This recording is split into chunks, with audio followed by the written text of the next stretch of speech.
Welcome or welcome back to the channel. My name is Megan Maldonado, and we are going to continue reading about Ferumbras today in our next video in Medieval Masculinity in that series.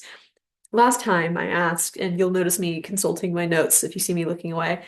Last time I asked us to consider what does it mean not just to be a nobleman or even a knight in shining armor, as Ferumbras is literally described, the spark coming out of the crowd, if you remember.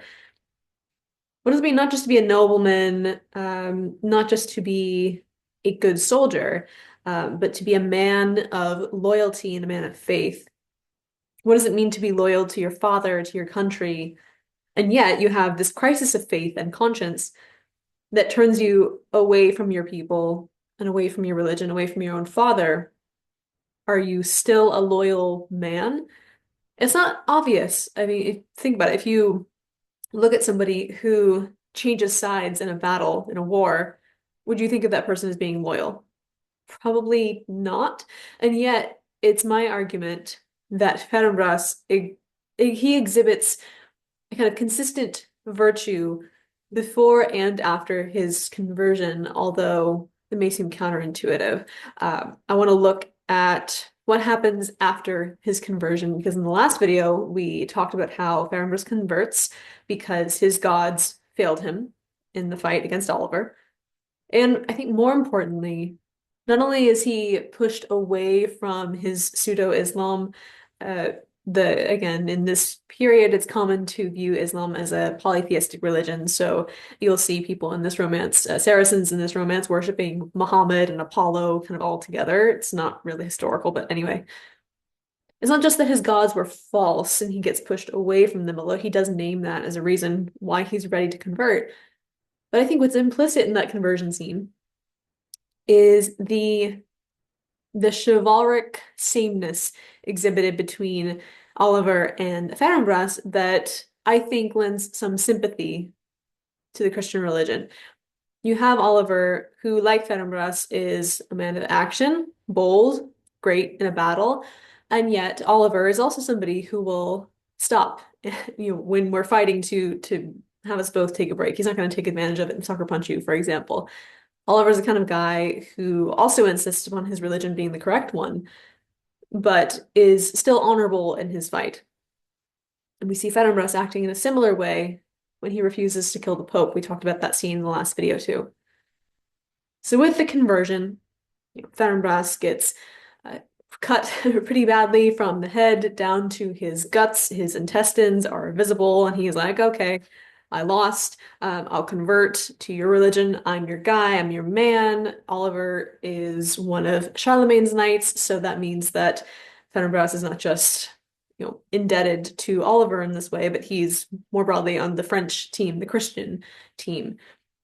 So what happens afterwards? We'll share the screen and we will look at the actual text.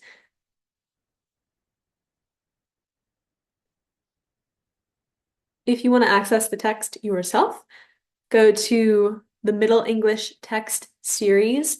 Just Google that and Sultan of Babylon. You'll find it on metzeditions.org.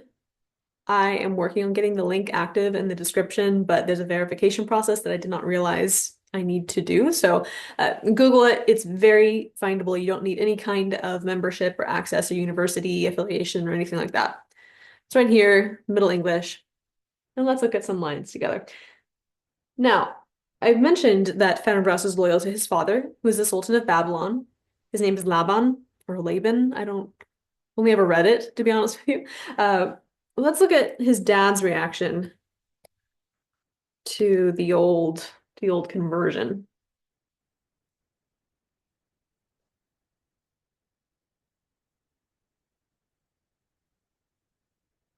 He says, and he's talking, this is the Sultan of Babylon, he's talking about King Charles, that's Charlemagne, how he is winning the war against the Saracens. And remember, Saracen as a term connotes somebody from the Islamic world, actually denotes somebody from the Islamic world. What is the Islamic world? In the Middle Ages is anywhere where you would have Islam. Does that make a Saracen necessarily Muslim? Not in every case, but frequently there is overlap. So Saracen is just the term used. It's not a slur in the period, although there is some controversy about using the term now in scholarship. I'm not going to get into that.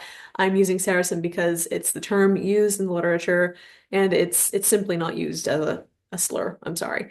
Not sorry. Let's get to Sultan of Babylon and get off my tangent. He says, after talking about what Charles is doing, he's burning my towers, my cities, my burgs, my towns. Nice Germany word, Germanish word. Burgs, he leave me never one. He didn't leave me a single town. He destroys my men, my land, my fiefs, other territories. Thus shall it not long gone. And yet, so he's losing all of these things. And yet, me greveth most of all, he hath mad Ferumbras renee his lay. And yet it grieves me most of all. He's made Ferumbras and says renounce his faith, which I think is a fine gloss. So this is a huge blow to his father. And you might think, well, yeah, seems pretty obvious. But even more important than losing his territory, his kingdom, is the loss of his son to Christianity.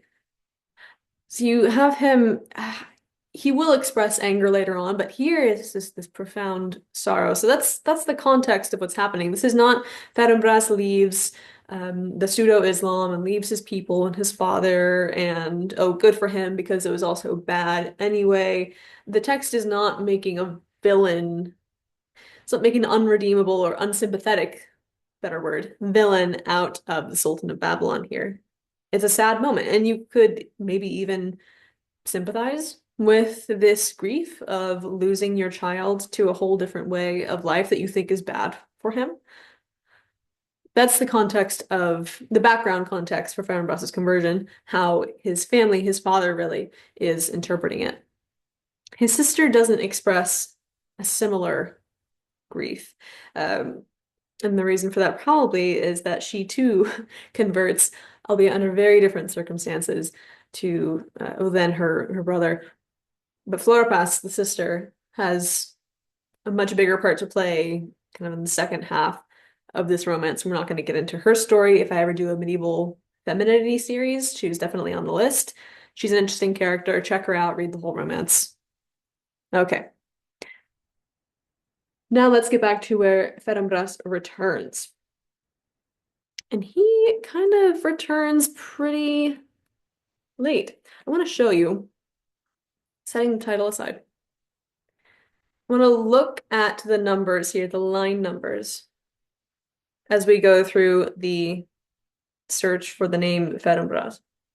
Now, not everywhere is the name showing up where the character himself is also showing up. Sometimes he's being talked of, but mainly it's when Ferumbras is showing up that his name is mentioned, I mean. Okay, so he's coming up at 90, 120, 204, 412, 419. We're still in the 400s, 500s, 600s, 800, 815, 900s, 1000s, 1100s, 1200, still in the 1200s. We're already in the duel at this point. 1300s. We're still in the duel. Shows you how long that scene is. 1300s. 14. This is where he gets baptized. So the conversion itself is not enough. We have to remember that this is a Roman Catholic context, and this is a sacramental theology operating within the Roman Catholic Church.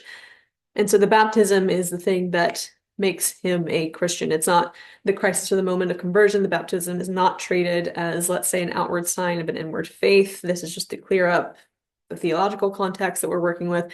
We can still see here that Ferumbras is mentioned in every, let's say, within 100 lines or so. You don't go 100 lines within this poem without hearing his name or seeing the character show up.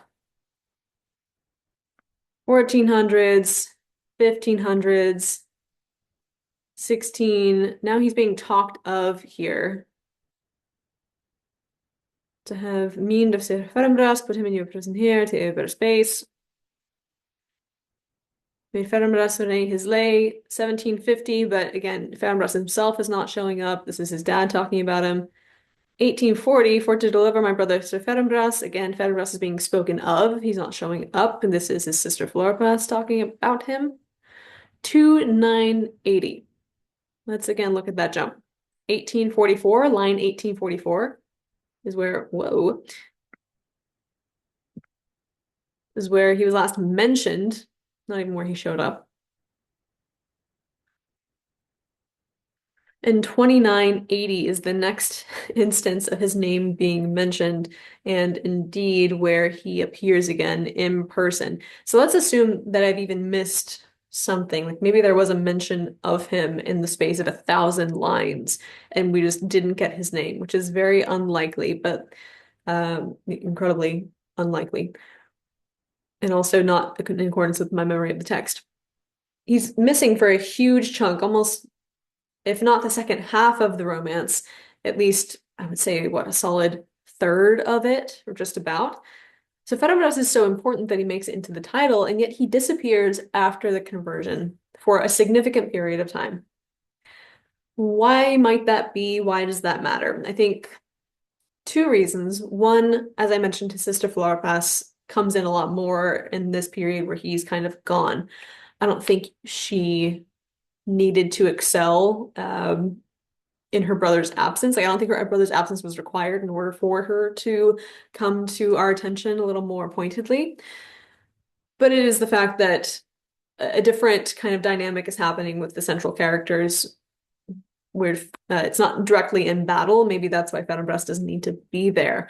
I don't think it's a coincidence, though, that after his conversion, that's like the central, that's almost like the peak of his appearance in the romance. That duel lasts for a pretty long time, at least a couple hundred lines or more taken up to describe it and what's going on. Conversion, baptism, we barely hear about him again. He has another important role to play towards the end of this romance, but the conversion seems to be almost like the punctuation in our understanding of the character. Like it's a central moment. Of course, it's important because it's a conversion to Christianity. But there's not a big drama to show, okay, what happens to him after? How has he changed? How is he different? I submit to you a comparable romance, The King of Tars, often wrote about in medieval scholarship, especially in recent years, and people who study medieval race. In The King of Tars, there are two dramatic baptisms. One is of the child of a pagan, a Saracen, and a Christian woman. The child is born as like a flesh lump baby. Um, and it needs to, this little flesh lump gets baptized, and then it kind of sprouts limbs, becomes a human baby fully, I believe a son, and is, now alive and functioning as a baby and not just a little flesh lump. Then the Sultan, the Saracen, in the King of Tars, he gets baptized because he sees and he's like, oh, well, I gotta, now I gotta get baptized. He gets baptized, and there's a dramatic transformation. His skin turns white, the text tells us. We could presume that a Saracen would be, even if the word used is black, it doesn't necessarily mean how we mean black today. When we talk about a person being black or having black skin, doesn't necessarily mean somebody from some sub-Saharan Africa. It can be somebody who's brown.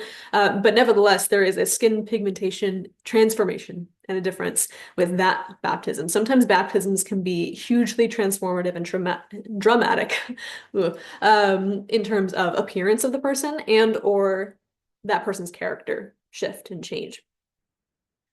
We don't get that with Ferumbras here. It could be that there are other baptism examples that are escaping my mind that have similar, let's say, disinterest in a dramatic transformation of a Saracen who gets converted. But, it is striking. And I want to know what you think of it too. So please write in the comments your thoughts on why Ferumbras might kind of drop off after his baptism, after his conversion. And my sense, though, is that the text helps us see that there isn't a dramatic transformation. There's a switching of allegiances, which we could say is pretty significant, of course. But Ferumbras kind of acts the same. When we do see him afterwards, he's not very different than the Ferumbras that we met before as a pagan. Let's look at this example. Here, long story short, again, this is a pretty long romance, but there's been a traitor in Charlemagne's court. Ferumbras catches him out, calls him out. Guy's name's Ganelin. So Ferumbras, um, with his men, Ferumbras with his men, then came for to seek the king and saw him turn every man. Him thought it was a wonder thing. It seemed a wonder thing, like a wonder, a marvel, even maybe strange thing. Where is the king? Quod Ferumbras. Quod Ganelin, within the wall, shall thou never more send his face, should never more see his face. Ferumbras says to him, God give thee an evil fall. Turn again, thou traitor, and help to rescue thee, Lord. Help to rescue your Lord. And ye, sirs, all for your honor. They turned again with that word. They turned again with that word. Ferumbras, with axe in hand, mightily brak up the gate. With axe in hand, he mightily broke up the gate, which is pretty impressive. Dermig last him non Iran bond, he had ne'er I hond I come to lat. The king had fought so long within that oneth might he no more. So he comes just in time, Ferumbras does, to rescue the king. He might not have lasted, Charlemagne might not have lasted much more had Ferumbras not come to save him. Ferumbras come with God's sped, he made the Saracens to flee, made the Saracens flee. Let's note some things here. Let's do a little bit of close reading. He calls Ganelin a traitor, and to the rest of the men, he appeals to their sense of honor. This is familiar to us if we recall the episode with the Pope and Ferumbras saying, first feeling that it would be shameful to kill the Pope, and then I believe let's actually look. You can go back. I don't remember where it was. I want to look back at that Pope scene again. Do, do, do.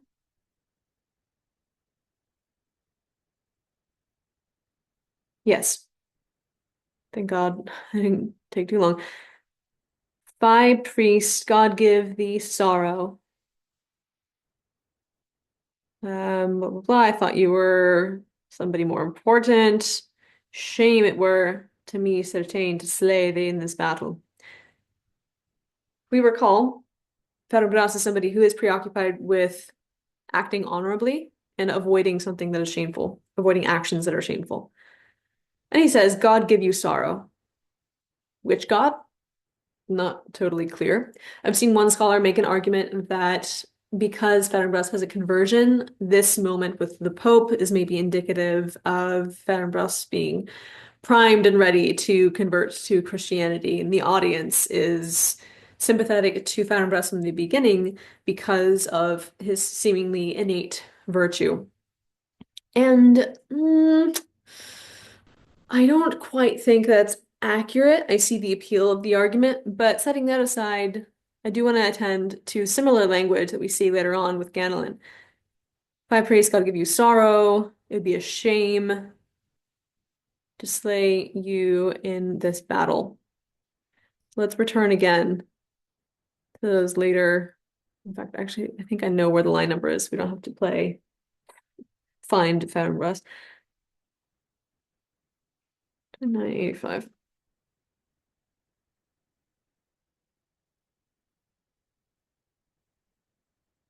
Whereas then God give you an evil fall. So not exactly the same verbiage as before with the Pope, but similar. Like God shame you, God do something bad to you, God damn you, maybe. Well, not quite that severe, but the same spirit. Invoking God to curse the other person. And Yeser's alfior honor. So not a mention of shame, but a mention of honor, what people should do to act honorably. And then he does the thing, and in this case, he fights. He rescued the king at his need. 40 Saracens' son he killed he, excuse me. And so, yes, he has the martial prowess. Yes, he does a really cool thing where he takes an axe and he busts open the gate, and it's, amazing and really cool to look at, I'm sure. But nevertheless, we still have a Ferumbras who's largely acting in a very similar way to the one who was unconverted. And so I wonder then if the text is calling into question the efficacy of a baptism and a conversion. Or maybe the text is saying to us that there's something innate about virtue in certain people, maybe even certain pagans, or all of them, that lasts and endures and just needs a little bit of nudging to the right religion. Maybe something similar to Dante's virtuous pagans in the upper vestibule of hell, who are, condemned because they're not Christians, but they weren't such bad guys, and they, had pretty innate virtue to them, so they are spared the worser punishments that the Inferno sees. Maybe it's something similar to that. Ferumbras is just one of those virtuous pagans. Maybe. Let's keep considering how we might view Ferumbras as we progress through the text. There's about one more scene that's pretty critical, not just for Ferumbras, but it's the conclusion to the whole narrative. It's the, I don't know if you would say it's the climax, but it's the moment where we have the Sultan of Babylon. He's lost the fight. He is surrendered to, or at least in captivity, held by Charlemagne and his men. Christianity has won the day. Now what do we do with the Sultan of Babylon? You see that I have the right. Do I have the right? Yeah, okay. So Ferumbras, it's not quoted directly. Ferumbras prayed him to abide still to christen him ere he were dead. Saracens saw Laban take. Laban again is the Sultan of Babylon. So the Saracens are fleeing because they saw Laban taken. They fled, and the Christian men chased them as the greyhound doth the hare, which is a fun little line. Although kind of troubling when you think about it with people. Anyway, it's a fight, things like that happen, I guess. What am I talking about? Let's look at Ferumbras praying or appealing to Charlemagne, saying, christen my dad, baptize him. Ere he were dead, if basically before you kill him, before he dies, or if he needs to die, can we at least baptize him first? Can we try? Charlemagne agrees. And here's what our friend, the Sultan of Babylon, has to say when he encounters Ferumbras, who at this point has converted to Christianity and has had her own share of violence against her Saracen kin. If you remember, the Sultan of Babylon was very grieved to learn that his son had converted to Christianity. What does he have to say about his daughter converting to Christianity? So his daughter welcomed him with right good cheer. He looked on her all grim, as he wad wroth, where as he wad is like mad or crazy, insane. As if he were insanely wrathful, looking at her grimly. And said, "Fie on thee." And this word, I like to think of it as a pun. It could be strong horror. Strong as in like an intensity of whorishness, maybe. And strange, as in strange, as in you are a stranger now to me because you are essentially a foreigner because you've converted and you've turned away from your family. Fi on the strong hor mahund confund the Muhammad, common spelling for Muhammad. Mahund confund the fun rhyme Mahund confund. I think implicit that the pseudo-Islam is confounding. Charlemagne's like, okay, knock it off. We're not gonna do this. Stop talking about your daughter like this. Then she continues to welcome Charlemagne, gives the relics back that have apparently been in her tower the entire time. The relics of the crucifixion that have just been there. Even though this was like a big motivating factor for this whole fight, these relics were, they also kind of disappear until the end, which is kind of confounding and I don't have the answer for yet, but I've been thinking about it a lot. That's more for my dissertation. Anyway, calls the bishop, we're going to baptize the Sultan, just like Ferumbras asked. You might be thinking, you're not talking about Ferumbras anymore, and indeed, he still has kind of dropped off a little bit. Now, remember, Ferumbras is really hoping that his dad would convert.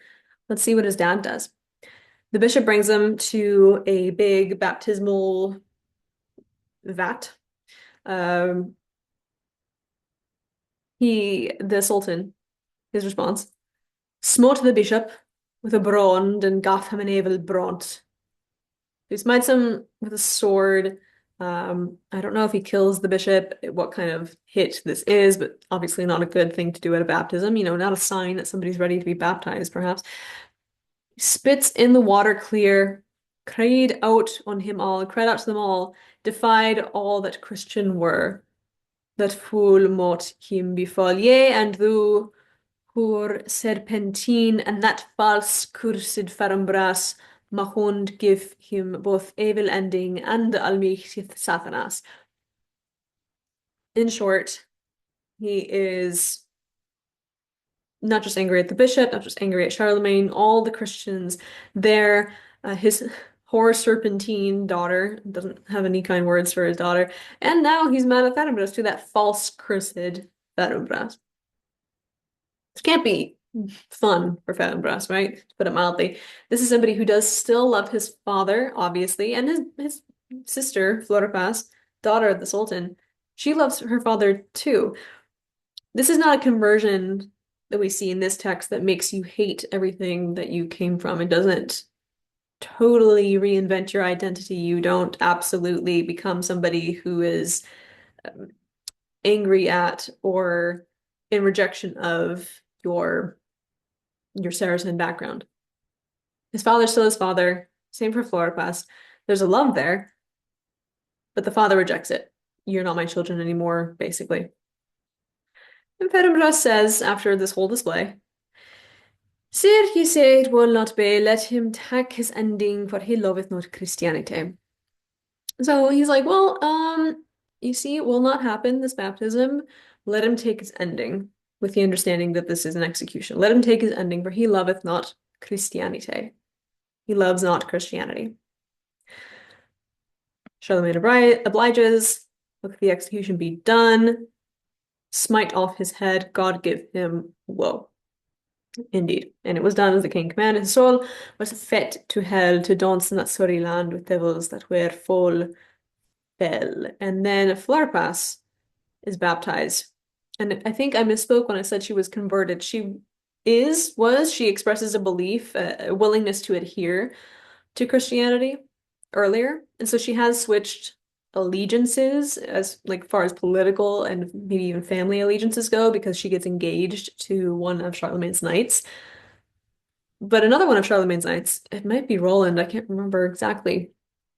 He notes that no, like we're not going to enjoy any of the women here because none of them are Christians. Until you get baptized, we're not gonna intermingle here. So the baptism is still critical, even though it seems like Floripas earlier has converted. She's not officially converted until she is baptized again. This is the sacramental theology at work here. If you're not totally familiar with it, or maybe if you're coming from an evangelical background or understanding of conversion or Christianity, what's happening here is that the baptism is critical and key. Like that is the point of conversion. irrespective of your outward signs of your will, even. So Ferumbras is okay with the execution of his father. Why? For he loves not Christianity. Let's think back to my original questions I was asking. What does it mean to be a loyal man? Can you be loyal if you're switching sides the way that Ferumbras is? If he is loyal still, if we can call him that, what is he loyal to? Obviously not his dad. He's now loyal to Christianity. That's clear. But we don't get a whole lot of that material. And even when we do, I don't doubt that he's loyal to Christianity. So much of his preoccupation with honor and shame looks very similar before and after the conversion. And I had asked earlier, why might this be the case? To me, it seems like we have a couple options. One, maybe the conversion doesn't matter all that much in changing your character. Maybe it doesn't do a lot for you in that way. Another option might be maybe there is something innate about virtue, which is actually kind of saying the same thing as the first point. Maybe there's something innate about virtue um, that lasts through whether or not you're a pagan, or maybe some pagans are selected for this who are destined to become Christians, as one scholar I've read at least has suggested. I'm inclined, and let me know what you think in the comments, certainly. If you have another interpretation, by all means, love to start off a discussion. My understanding of Ferumbras and what he offers to us when we're thinking about medieval masculinity, a man in a original like medieval work, how does he act and operate as a knight, as a Christian, as somebody who obviously intends to love and honor his family as best he can. What does it mean to live that out when you also are pulled away from the things to which you were originally loyal? I think that Ferumbras shows us that indeed, maybe this is what the romance wants to demonstrate to us. That maybe indeed there is something intrinsic about virtue. That is, you are born with it, or a preoccupation with it, with loyalty, with honor, with not acting shamefully, with not striking somebody down who is not your equal. Maybe these are all things that you are either born with or you can practice irrespective of your religion. But I don't think that the romance is making a kind of universalist claim. That would be very odd. You know, it's a little bit of a straw man on my part to offer that up as a possibility. What it seems like is that although virtue can, let's say, exist in the pagan, you can have the virtuous pagan Saracen who's on the wrong side. Yet it's not, these virtues are not rightly oriented until he is baptized. So he still has these qualities of loyalty and faith and acting honorably, avoiding shame in battle. But it's not until he gets baptized that he can fully prioritize Christianity and have a more righteous love for his father, one that says, I love you, I still want you to be baptized, even though you're losing. It's still a desire to incorporate his father into his life and into the theological and political sphere of the Holy Roman Empire. His father doesn't have the same love. His father does have a kind of affection for his son, so we don't understand the pagans in this romance to be totally without love, affection, honor, or anything. We see that it fails when that side loses. And a side note, I wasn't able to get into this, but something very intriguing, other scholars have written about this too, about the Sultan of Babylon, is that he constantly appeals to his gods for victory.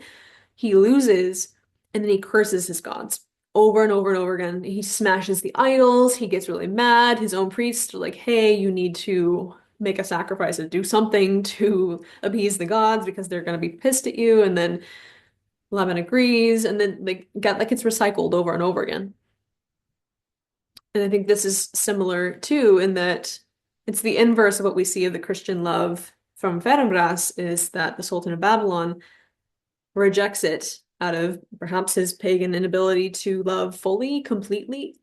I'm not sure what the text is wanting to say, but certainly conversion in this romance is not dramatic. A man like Ferumbras is able to still be loyal, and he's still roughly able to be the same kind of virtuous guy, except, and this is a very critical exception, so maybe it is dramatic, the conversion in a sense, except now all these virtues are rightly grounded and rightly oriented, is what I think the romance is trying to show us in him. You can still be loyal and you can still be loving, but your primary truth and lens through which all of these virtues are filtered is Christ, is the God of Christianity.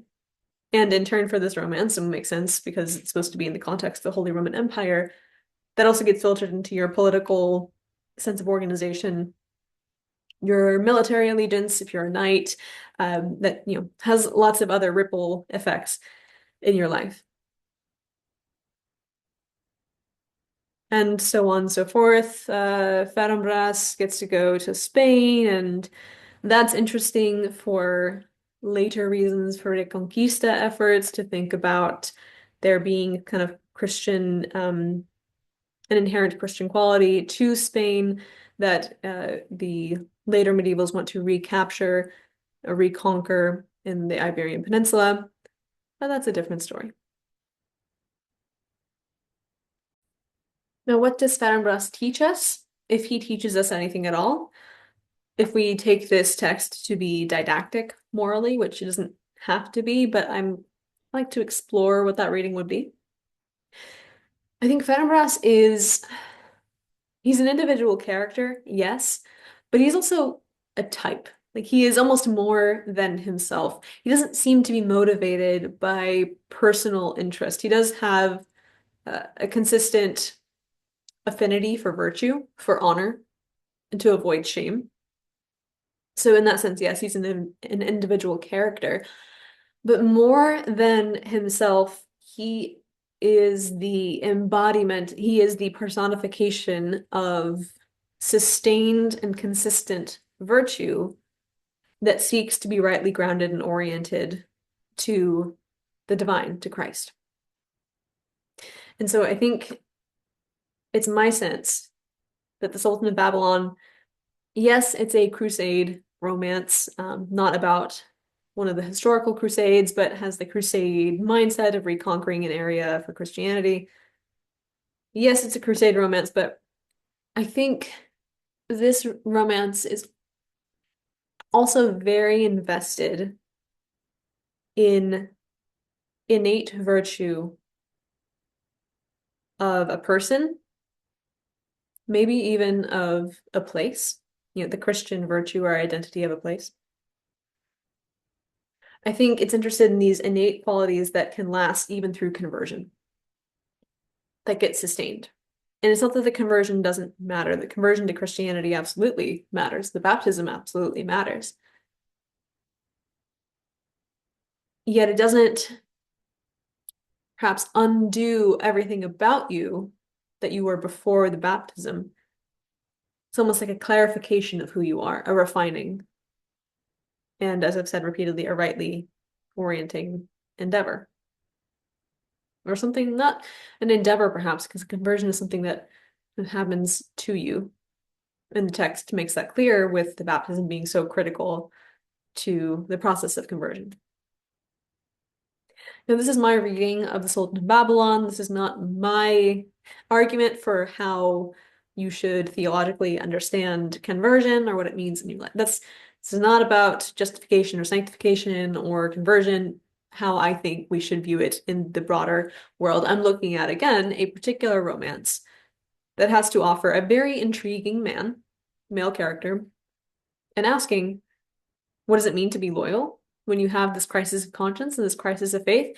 It means that you are sustaining your sense of honor and duty, but now its end goal is not just to honor your own sense of virtue, not just to honor your father or your previous gods who have failed you.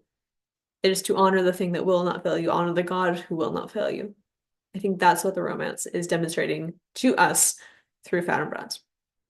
By all means, let me know what you think, either of my argument or of what we read together. If you have read the full romance, let me know what you think of it. It can be pretty bonkers in places. There's a lot of other fun moments that we didn't get to just because I was focusing on Ferumbras. And I look forward to talking about more medieval male characters and romances and medieval masculinity, I guess, as a broader concept. Look forward to talking about that in a future video. Thank you for watching. Please like, comment, subscribe, share. I think those are the things. And I'll see you next time. Bye.